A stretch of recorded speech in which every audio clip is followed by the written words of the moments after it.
আসসালামু আলাইকুম এভরিওয়ান। কি অবস্থা তোমাদের? আশা করছি সবাই তোমরা খুবই ভালো আছো। আমরা আজকে এই ঠান্ডা ওয়েদারের মধ্যে কিছু গরম গরম রিয়াকশন নিয়ে আলোচনা করব।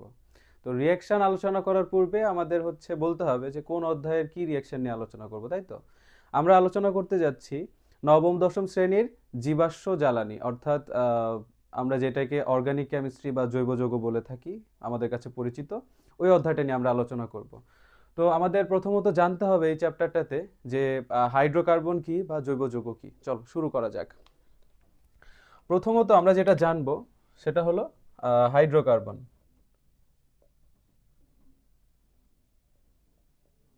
তো এটা দেখে আমরা বুঝতে পারছি যে হাইড্রোজেন এবং কার্বন নিয়ে যদি কোনো যৌগ গঠিত হয়, কি কি নিয়ে? হাইড্রোজেন কার্বন নিয়ে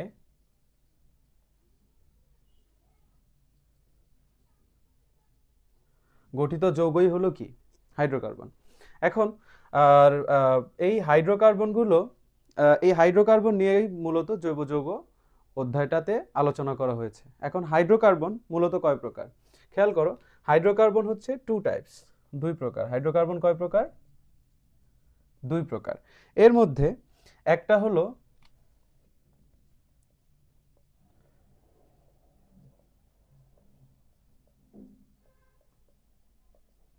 অ্যালিফেটিক, আর একটা হলো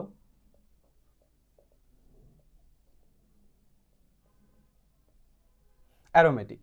তাহলে প্রাণীজ যে সকল চর্বি আছে সেই সকল চর্বি থেকে উদ্ভূত যে যৌগগুলো সেগুলোকে বলা হয় অ্যালিফেটিক। আর যেই সকল জৈব যৌগসমূহ একটু স্মেল দেয় বা অ্যারোমা টাইপের সেটাকে বলা হচ্ছে অ্যারোমেটিক। প্রথমত আমরা আলোচনা করব অ্যালিফেটিক হাইড্রোকার্বন কি। এখন এই অ্যালিফেটিক হাইড্রোকার্বন নিয়ে আলোচনার বিষয়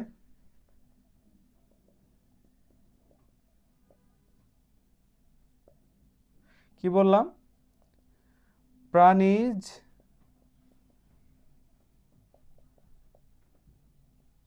চর্বি থেকে উদ্ভূত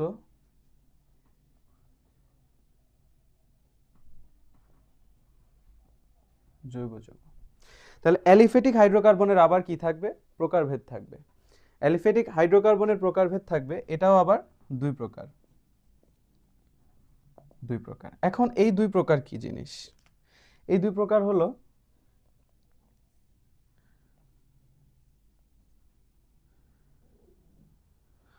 আহ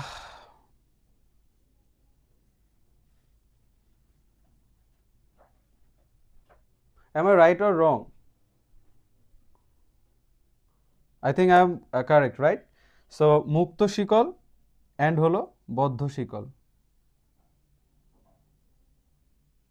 মুক্ত শিকল, বদ্ধ শিকল। এখন এই মুক্ত শিকল এবং বদ্ধ শিকল নিয়ে আমাদের আলোচনা করতে হবে। মুক্ত শিকলটা আবার দুই টাইপের হয়।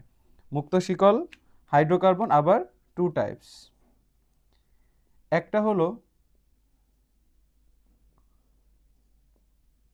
সম্পৃক্ত, আর এক হলো চর্বির মতো হাতও জমে গেছে। তাহলে দুই প্রকার, মুক্ত শিকল আর বদ্ধ শিকল। এখন মুক্ত শিকলটা হলো সম্পৃক্ত অসম্পৃক্ত। এখন কথা হইলো খালি উল্টাপাল্টা কথা বলে যাচ্ছি, কিছুই বুঝাচ্ছি না। মুক্ত শিকল হলো যে সকল হাইড্রোকার্বনের দুই প্রান্তের কার্বন মুক্ত, সেটা হলো মুক্ত শিকল।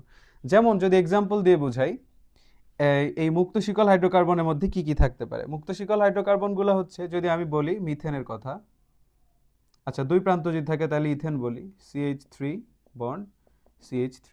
আচ্ছা এটা গেল। এবার দেখো এই যে এই প্রান্ত আর এই প্রান্ত দুইটাই মুক্ত বা খোলা, এই কারণে এটা মুক্ত শিকল। আচ্ছা এবার যদি আসি আমি ইথিনের কথায়, তাহলে ইথিনটাও কি হচ্ছে? দুই প্রান্ত মুক্ত, এই কারণে এরা মুক্ত শিকল। এখন সম্পৃক্ত আর অসম্পৃক্ত কি জিনিস?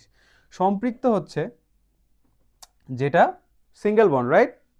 আচ্ছা তাহলে সম্পৃক্ত হচ্ছে যেটাতে একক বন্ধন বিদ্যমান। কি বন্ধন বিদ্যমান? একক বন্ধন বিদ্যমান। আর যদি দুই, অর্থাৎ ডাবল বন্ধন বা ট্রিপল বন্ধন বিদ্যমান থাকলে সেই যৌগসমূহকে বলা হবে কি? সেই যৌগসমূহকে বলা হবে অসম্পৃক্ত হাইড্রোকার্বন। আমি কি বুঝাইতে পারছি? আচ্ছা, এখন কথা হলো তাহলে বদ্ধ শিকলটা কি হবে? বদ্ধ শিকলটা কি হবে? বদ্ধ শিকলটা হবে যেই যৌগগুলো আসলে বলয় বা চক্র তৈরি করবে। আচ্ছা, এর আগে একটা কথা বলে রাখি, এই যে আমি যে এটা বললাম যে ইথেন, এটা বললাম ইথিন, মানে এগুলা কোথা থেকে আসলো?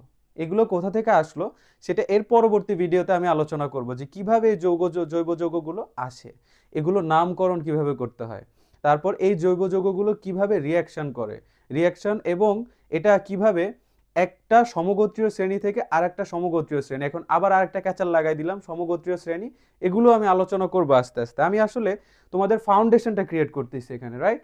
সো তোমরা একটু খালি জেনে রাখো যে আসলে বিষয়টা কি, তারপর আমি বিস্তারিত আলোচনা করব। তাহলে বদ্ধ শিকলটা আমি কি বললাম? বলয় বা চক্র ক্রিয়েট করবে। তাহলে আমি যদি এটা এরকম লিখি যে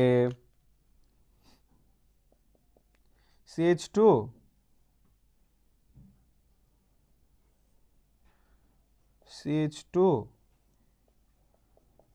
CH2 রাইট? ঠিক আছে। তাহলে এই যে একটা ট্রায়াঙ্গেল একটা ক্ষেত্র হলো, বলয় না? এখন দেখো এটার কিন্তু কার্বনের প্রান্তগুলো মুক্ত না, খোলা না, এই কারণে এটা বদ্ধ শিকল হয়েছে, রাইট? আচ্ছা, খেয়াল করো এখন এই যে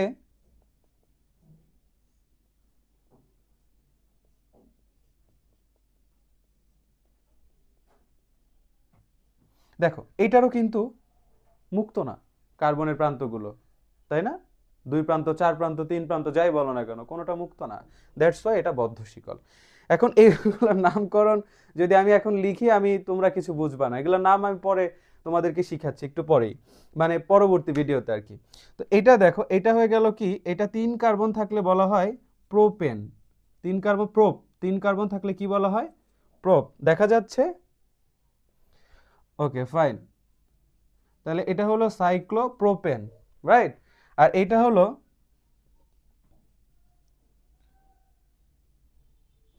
সাইক্লোবিউটেন, কারণ 4 কার্বন থাকলে সেটা হয় বিউট।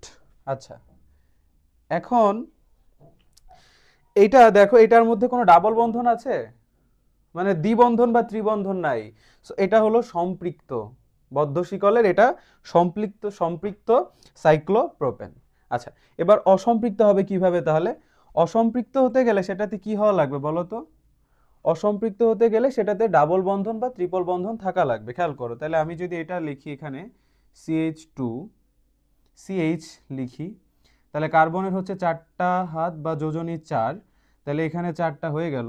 তাহলে এই কার্বনের যদি এখানে 2 দিই, তাহলে ওরও 4টা হয়ে গেল। এবার এখানে আর কোনো ক্যাচাল করার দরকার নেই, নর্মালি CH2। তাহলে দেখো এখানে কিন্তু একটা ডাবল বন্ধন থাকতেছে, রাইট? সো এটা হলো অসম্পৃক্ত। আমি কি বুঝাইতে পারছি? ফাইন। সো আমি আশা করি অ্যালিফেটিক হাইড্রোকার্বনের প্রকারভেদটা বুঝাইতে পারছি, অ্যালিফেটিক। এবার আমরা চলে যাব হচ্ছে কিসের? অ্যারোমেটিকে চলে যাব, রাইট? সো চলো অ্যারোমেটিকে চলে যাই।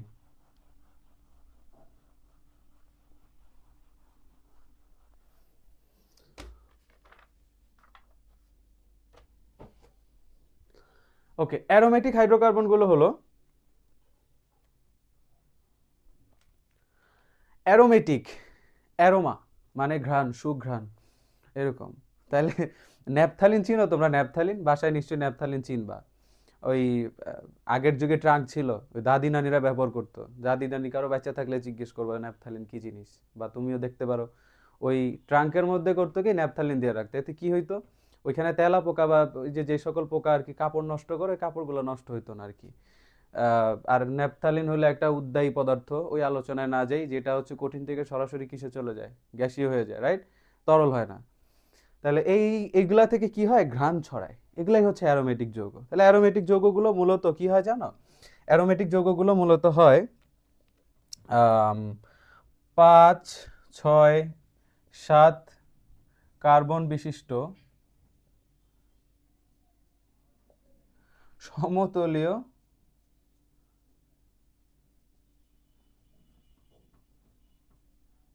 যৌগ, রাইট? সো এইগুলো এখন আমরা আলোচনা করব। খেয়াল করো, যদি এরকম একটা দেখো, এই যে এরকম একটা জিনিস,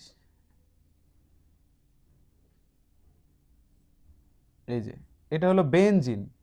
এটা কি? বেনজিন। খেয়াল করো এখানে 6টা কার্বন আছে, কেমনে আছে দেখাচ্ছি। মনে করো এই যে সি, সি এর সাথে সি, সি এর সাথে সি, আচ্ছা এই যে সি।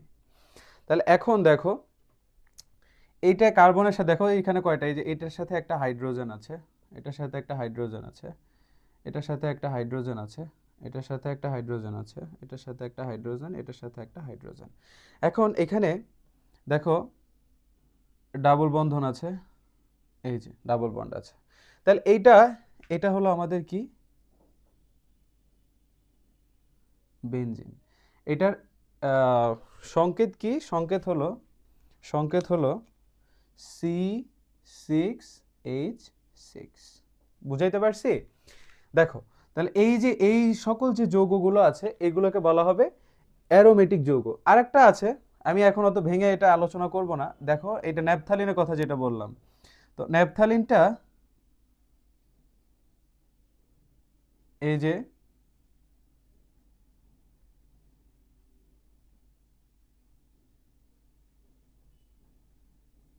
এই হলো ন্যাপথালিন।